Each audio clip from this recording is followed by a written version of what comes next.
নমস্কার বন্ধুরা, প্রতিদিনের মতো আজকে আমি আর একটা নতুন রেসিপি নিয়ে এসেছি। আজকে আমি গার্লিক নান তৈরি করব। গার্লিক নান তৈরি করার জন্য যে জিনিসগুলো লাগবে সেগুলো এখন আপনাদেরকে দেখাচ্ছি। প্রথমে আমি একটা বাটির মধ্যে এই বাটির মাপে 2 বাটি ময়দা নিয়ে নেব। চামচ পরিমাণ লবণ দিচ্ছি, 3 চামচ চিনি দিচ্ছি। এটাই একটু চিনিটা বেশি দিতে হবে। 3 চামচ চুটচুট করে আমুল দুধ দিয়ে দিচ্ছি। 1/2 চামচ পরিমাণ ইস্ট দিয়ে দিচ্ছি। এটা আপনারা আটা দিয়েও তৈরি করতে পারেন, আমি এটা ময়দা দিয়ে তৈরি করছি। ময়দা দিয়ে তৈরি করলে বেশি ভালো হয় খেতে, আটা দিয়েও ভালো হয়। এবার তেল দিই, তেল আপনারা দিতেও পারেন, দিলে বেশি ভালো হবে খেতে। তেলের পরিমাণটা আপনাদের উপর, যেমন ময়দা নেবেন সেই হিসাবে তেল দেবেন। আমি এই ছোটো চামচে 4 চামচ তেল দিয়ে দিচ্ছি। এবার সব মিশ্রণগুলো আমি একসাথে মিশিয়ে নেব। এই যে ময়াম দিয়ে ভালো করে আমি মেখে নিয়েছি। এবার এই দেখুন বুঝলে এরকম হয়ে যাচ্ছে, ঠিক এরকমভাবে ময়দাটাকে ভালো করে ময়াম দিয়ে মেখে নিতে হবে। তারপর এর মধ্যে আমি গরম দুধ দিচ্ছি। আপনারা গরম জল দিয়েও তৈরি করতে পারেন, আমি গরম দুধ দিয়ে মাছি। গরম বলতে খুব গরম না, একদম উষ্ণ গরম, বেশি গরম দেওয়া যাবে না। অল্প অল্প করে দুধ দিয়ে আমি ময়দাটাকে ভালো করে মেখে নেব।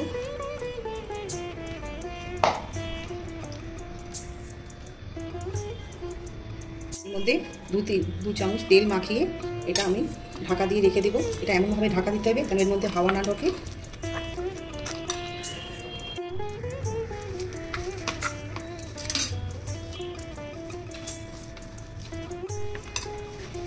এইভাবে আমি ঢাকা দিয়ে রেখে দিলাম।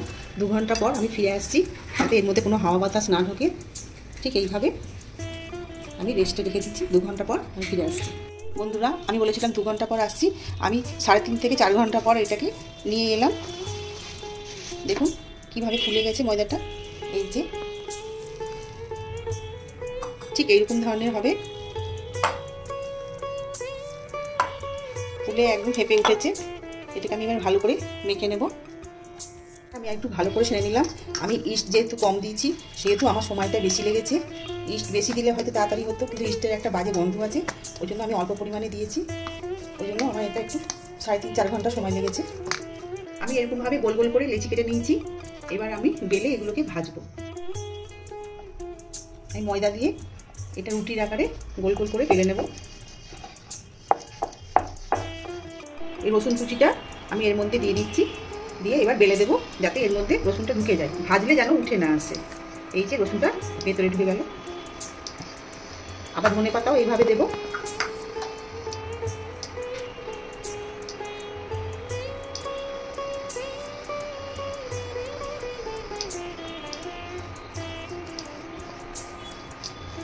রসুনের একটা ফ্লেভার, ধনেপাতার একটা ফ্লেভার, আলাদা গন্ধ আছে, খেতে খুব ভালো লাগবে।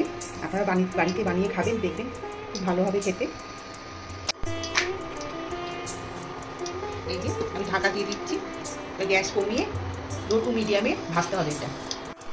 দেখুন বন্ধুরা কি সুন্দর ফুলে গেছে।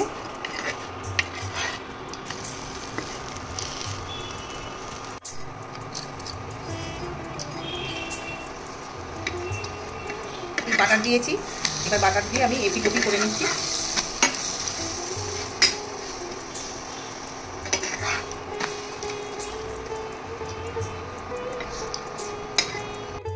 দেখুন বন্ধুরা, আমার গার্লিক বাটার নান তৈরি হয়ে গেছি। বাটার ওপর দিয়েও আপনারা দিয়ে দেবেন, যদি বাটার কম খান তাহলে কম দেবেন। আপনারা হোটেলে, রেস্টুরেন্টে, অনুষ্ঠান বাড়িতে খেয়ে থাকেন, হ্যাঁ, এবার বাড়িতে বানিয়ে এইভাবে করে খেয়ে দেখবেন, খুব সুন্দর হয় খেতে। কি সুন্দর ভেতরটা হয়েছে দেখুন। আমি গরম ধরতে পারছি না, একদম নরম তুলতুলে, এই যে হাতের মুঠোয় চলে আসছে। নরম, দেখতেও যেমন নরম, খেতেও সেরকম নরম তুলতুলে। আপনারা শুধুই খেতে পারবেন, কিংবা সবজি, চিকেন কারি, মটন কারি, পনির রেসিপি বা যে কোনো সবজি দিয়েও আপনারা খেতে পারবেন। অপূর্ব হয় খেতে, শুধুও খাওয়া যায়, নরম তুলতুলে। এটা আপনারা কন্টেনারে করে রেখে দিবেন, সারাদিন এরকম নরম থাকবে। হ্যাঁ, যে কোনো এয়ার কন্টেনারে ভরে রেখে দিবেন। আমার রেসিপিটা যদি আপনাদের পছন্দ হয় তাহলে আমাকে কমেন্ট করে জানাবেন। নতুন বন্ধুরা আমার চ্যানেলটিকে সাবস্ক্রাইব, লাইক এবং শেয়ার করে দেবেন।